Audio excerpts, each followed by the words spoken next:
Paper में आया करीब तकरीबन 58-59 स्कीमें। मुझे भी इतनी स्कीमें नहीं पता कितनी स्कीम उसके अंदर थी। मुझे 15-20 मैं भी गिन रहा था कि कौन कौन सी, भाई बाकी कौन सी स्कीम मतलब, तो पता चला कि मेरे बाद जो बहुतों ने अपनी अपनी कंपनी चलाया उसको भी लोगों ने क्लेम किया। तो 58-59 स्कीम मुझे भी नहीं पता। फिलहाल मैं एफपी, आरएसएलपी, गिवन एडॉप ये कब का खत्म हो चुका था, ठीक है। उसके बाद आप आ जाइए एलटीएल, जितने भी प्लान हैं जिसमें आपने कंपनी के अकाउंट में पैसे दिए हैं, चाहे बीएनडी हो, चाहे आपका जो है ईआईपी हो, चाहे एसएलपी हो, चाहे आरएसएलपी हो, चाहे जो हो, जो भी पैसा आपने कंपनी अकाउंट में दिया है और आपने पैसे की वापसी चाहते हैं, तो आप आइए कोर्ट के थ्रू। वो सारे लोग जो लीगल पे गए हैं, मैं उनकी बात कर रहा हूं। अपने दस्तावेज तैयार रखिए, कोर्ट के थ्रू आइए। हमारे बैंक अकाउंट में भी पैसे हैं, साथ ही साथ हमारे पैसे मार्केट में भी हैं। और अब जब ईडी की नोटिस जाने लगी लोगों के पास, तो लोगों का मैसेज आने लग गया कि भाई हम आपको पैसा वापस कर देंगे, हमें क्या करना है बताइए। हमने उनको यही जवाब दिया है कि अकाउंट ओपन होने दीजिए, पैसा वापस दे दीजिएगा, नहीं ईडी दे देगी। तो न्यायालय के अंदर 450 करोड़ जमीन का एडवांस और 350 करोड़ लोगों के पेआउट का एडवांस, उसको लैंड बैंक, उसका कंपनी का पैसा अगर मिला लेते हैं तो तकरीबन 1000 करोड़ रुपया कंपनी के पास लिक्विडिटी में आता जो मौजूद है।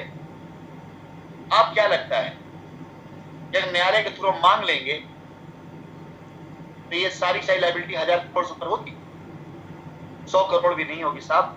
हमने अपनी कंपनी की बुनियाद रखी है, हमें एक एक बात पता है, हमें एक एक नस पता है, हमें एक एक बंदे का क्लेम पता है, हमें एक एक बंदे की सच्चाई पता है।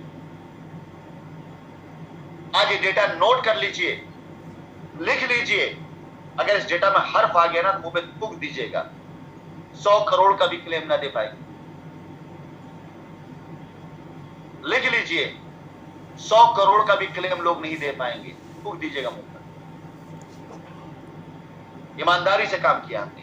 अभी इसे एक एग्जांपल दिया आपको ना, इन्हें प्लॉट खरीदा, उसने रिफंडिंग डाली, लीडर लगा मेरा 40% पे आउट कट जाएगा, उसने उस प्लॉट को बी को बिकवाया, बी को 100 रुपए महंगे में प्लॉट, 50 रुपए फ्री पॉकेट, 50 रुपए कंपनी के लिए बताकर कि तुम्हारी बचत हो गई।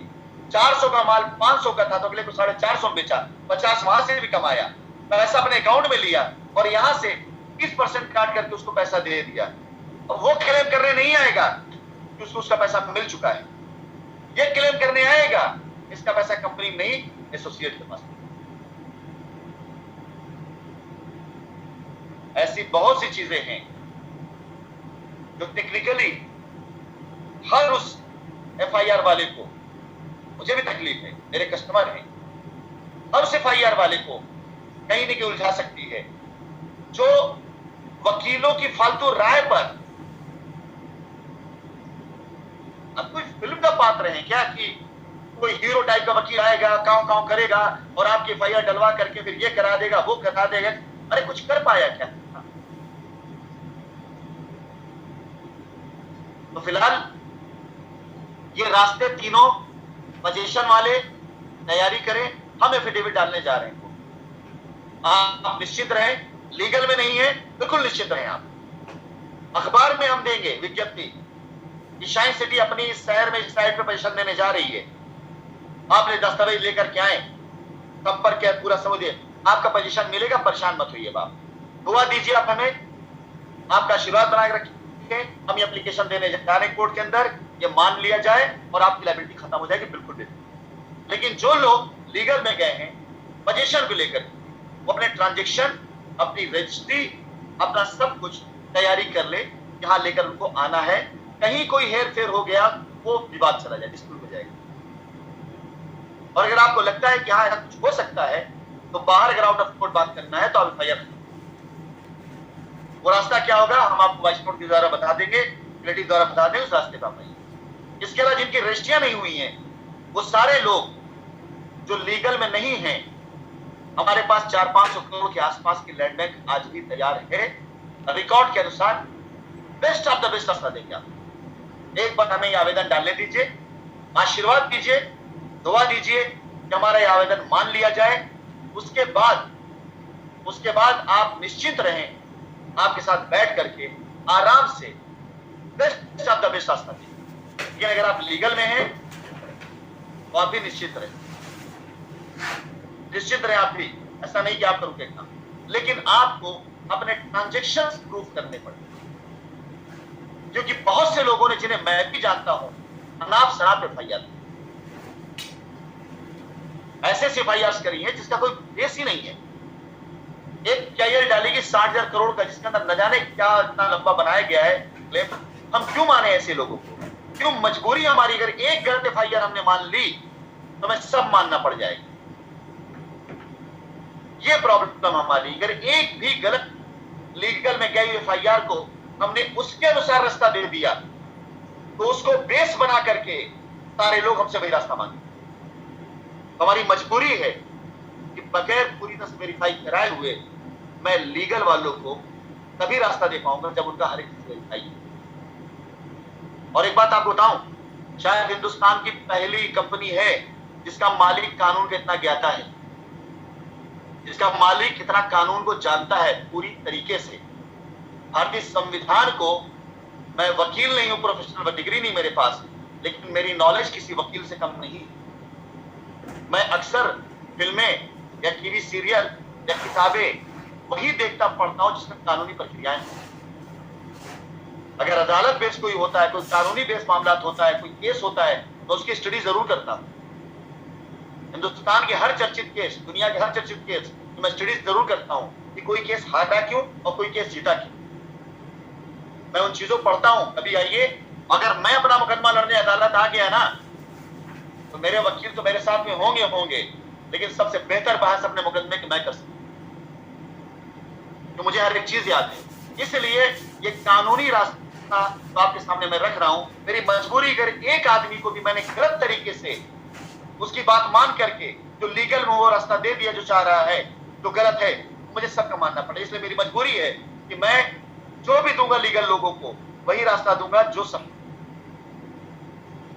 और तीसरा, पैसे वाला, आपने जो भी पैसा कंपनी अकाउंट में दिया है, जो पैसा भी आपने कंपनी अकाउंट दिया है, आप निश्चित रहें आपका पैसा सुरक्षित। अपनी क्लेम की कॉपी बना के रखते रहें, आप पैसा सुरक्षित। 70 करोड़ रुपए हमने वेंडर्स को दिया है, रिकॉर्ड में है, पर्चे में, हमारा पैसा सुरक्षित है। क्यों? क्यों हमने अकाउंट में दिया। 450 करोड़ रुपए हमने किसानों को दिया है, हम निश्चिंत हैं क्योंकि हमने पैसा अकाउंट में दिया।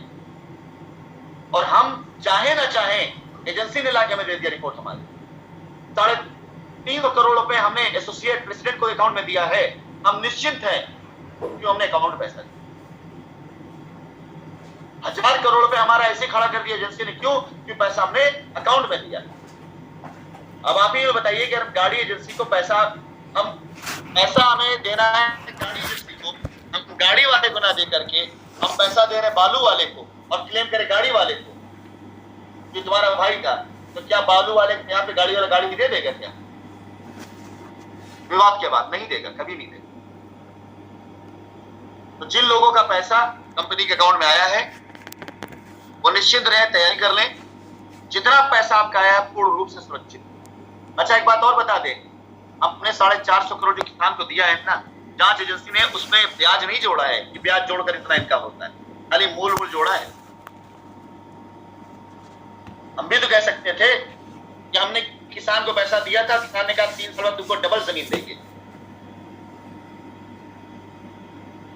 लेकिन मजबूरी हमारी है कि अदालत में आप ही हमें लेगा। और हमने कहा मुकदमा लड़ना होगा तो हमसे अच्छा मुकदमा हमारी कंपनी कोई और नहीं लड़ सकता। हम कानून के ज्ञाता है अच्छे खासे, और कानून पढ़ने के साथ साथ कानून को फेस किया है मैंने। ऐसा कोई भी बड़ा आरोप नहीं हिंदुस्तान में जिसको मैंने ना झेला। और आज ऊपर वाले को शुक्र करता हूं, उस समय में सोचा करता था कि हर महीने मेरे सर पे क्यों आके सारी गाज गिरती है। आज शुक्र अदा करता हूं कि शायद ऊपर वाले को मुझे ये बनाना था कि मेरे ऊपर बड़ी गाज गिरे ना, तो सारे मुकदमे मेरे काम आ गए। और जो पीछे मैंने झेला है आज वही मेरे काम आए। फिलहाल ये रास्ते थे, इन रास्तों पे चल करके कंपनी माननीय न्यायालय के समक्ष अपनी सारी बातें रखने जा रही है। इससे भी कई गुना ज्यादा और भी बहुत सी बातें हैं जो कंपनी के हित के हैं। कंपनी के हित तो आपके अपने आप है, लेकिन वो आपसे बताने लायक योग्य है या नहीं है, ये समय उस लायक नहीं है अभी कि समय बात में बताइए। फिलहाल आप सभी को बताना चाहूंगा कि अगर कंपनी जिंदा रहेगी, कंपनी सलामत रहेगी, कंपनी खड़ी रहेगी, कंपनी आना चाहती आएगी, तो आपका काम आराम से हो जाएगा, आप भी अच्छे से जाए। हम कोई फक्कड़ फकीर आदमी नहीं है। साइंस सिटी को इतना मजबूत आपने बनाया है कि चाहे जमीन हो, चाहे आपका कब्जा हो, चाहे आपका पैसा हो, चाहे आपकी रजिस्ट्री हो, सब कुछ आपके सामने है, बड़े आराम से आपके सामने है। बस आपको साथ और इंतजार ये दोनों करना है। साथ देना इसलिए क्योंकि अब मार्केट से वो सारी निगेटिविटी जो लोगों ने बिलावजा फैलाई, आपको उनका खंडन करना हो। नहीं करेंगे तो ये रास्ता अभी जानते हैं, अगर ये फालतू लोगों ने न्यायालय के अंदर 1 महीना पहले ये फालतू अफवाहें ना उड़ाई होती कि पैसे कंपनी पैसा साउथ अफ्रीका चला गया, ये हो गया, तो ये 1 महीना ना लगता, तो इतनी सख्त जांच ना होती। इस जांच में फायदा किसका? हमारा फायदा। अभी तो आज मैं ताऊ से कह रहा हूं ना कि हाँ ठीक है, आइए कोर्ट के द्वारा। इससे पहले तो मैं नहीं कहा करता था ना इस बात में। आज फायदा हमारा हुआ, ये हमें भी रास्ता मिल गया ना कि हमारा पैसा कितना मार्केट में है। आज से पहले जांच एजेंसी नहीं देता हमको रिपोर्ट, ये आपकी रिपोर्ट है, इतना पैसा आपका मार्केट पड़ा हुआ है। आज से पहले तो हम भी अफवाहों की उसमें घिरे हुए थे, पैसा विदेश चला गया, यहां गया वहां गया। अब कोई क्यों नहीं कहता पैसा विदेश चला गया? और एक बार न्यायालय में सबमिट हो जाए, मान लिया जाए, उसका देखो जरा कोई कह दिखाने में जाने फिर सीधा केस ना ठोक दिया हमने कि अब जब न्यायालय मान चुका है तो हम पे ये आरोप लगाना न्यायालय की अवहेलना होगी। अगर न्यायालय मान चुका, आप खुद सोचिए और मानिए इस बात को कि अगर 1 महीना पहले ये फालतू फालतू जाहिल वकीलों ने अफवाहें न उड़ाई होती, ये सनसनी न पैदा की होती, अखबारों में सनसनी ना होती, तो क्या न्यायालय डायरेक्टर्स ईडी के, डायरेक्टर्स यूडब्ल्यू के, डायरेक्टर एसएफआईयू की जो तलब किया, अगर तलब किया होता तो क्या आपको रास्ता पहले ना मिल गया होता? हम तो तब भी ये रास्ता लिख खड़े। बस तब रास्ता ये था कि हमको बताया जाए हम कैसे पैसा दें, हमारा बैंक अकाउंट बंद है, एक मीडिएशन बना दिया जाए, सबको भेज दिया जाए। लेकिन अब तो आपने जांच ही करवा दी है, तो आइए जांच से बात करते हैं। आज ऐसे बहुत बड़े बड़े लोगों को नोटिसें जानी शुरू हो गई जो कंपनी का पैसा लेकर के बैठे हुए थे या बैठे हुए हैं। इस जांच से हमें फायदा हुआ, तो सारे लोग आज कंपनी का पैसा मान रहे हैं, हमारे सामने नहीं। जब उनको बुलाया जा रहा है और वो पूरा लेके जाएंगे, अपना आईटीआर लेके जाएंगे, संपत्ति लेके जाएंगे, बैंक स्टेटमेंट लेके जाएंगे, खुद का लेके जाएंगे, पत्नी का लेके जाएंगे, भाई का लेके जाएंगे, कंपनी सबका लेके जाएंगे। हमारे सर पे नहीं है लोड, हमारा सब कुछ वहीं पड़ा हुआ है, लेकिन हमारा फायदा हुआ है। तो अगर आप शायद परिवार के किसी उस पर हैं तो बेफिक्र रहें। मैं कुछ एफआईआर वालों को अनम्यूट करता हूं। ये रास्ता जो मैं कोर्ट में देने जा रहा हूं, क्षमा करें थोड़ा समय ज्यादा लग गया होगा बताने में, डिटेल्स बताने में, लेकिन यही रास्ता कंपनी देने जा रही है। इस रास्ते के जरिए जो लोग लीगल में नहीं गए हैं वो निश्चिंत रहे, बस दुआ करें आप, प्रार्थना करें आप कि हम ये इसी तारीख में हम सबमिट करें। हमारी यही इच्छा है, हमारी यही कोशिश है। सबमिट करने के बाद न्यायालय इसके ऊपर अगर हमें ये आदेश दे देता है कि ठीक है आप जाइए पहले पजेशन देकर आइए, और न्यायालय अगर हमें रास्ता देने के साथ साथ हमें प्रोटेक्शन दे देता है कि ठीक है जहां पजेशन देने में कोई व्यक्ति आपको बाधित करता है वहां से आपको पूरी तरह से सपोर्ट मिलेगा, प्रशासनिक विश्वास जाने 30 दिन से लेकर 90 दिन के अंदर हम पूरा पजेशन दे देंगे। कोई एक व्यक्ति ऐसा शाइन में नहीं होगा जो आके ये कहेगा कि उसने प्लॉट रजिस्ट्री कराई उसको पजेशन, कोई व्यक्ति ऐसा नहीं होगा। ये हम वादा कि हमने ये रिपोर्ट न्यायालय के अंदर खुद देनी होगी कि आपने हमें रास्ता दिया, हमने पोजीशन दे दी। हमें आपसे हलफनामा खुद लेना होगा कि आप पोजीशन दे, उस पोजीशन से आप संतुष्ट है, ठीक नहीं संतुष्ट है आपको दूसरे रास्ते पे दे सकते, उससे मिलकर हम न्यायालय में बात करते हैं। लेकिन रास्ता आपको जो भी मिलेगा वो अब पक्का मिलेगा 100%, सेम रजिस्ट्री के लिए और सेम पैसे के पास। अब मैं जैसा कि मैंने वादा किया था कुछ एफआईआर वालों को अनम्यूट करने के लिए, एक नाम है एफआईआर 180 पेपर में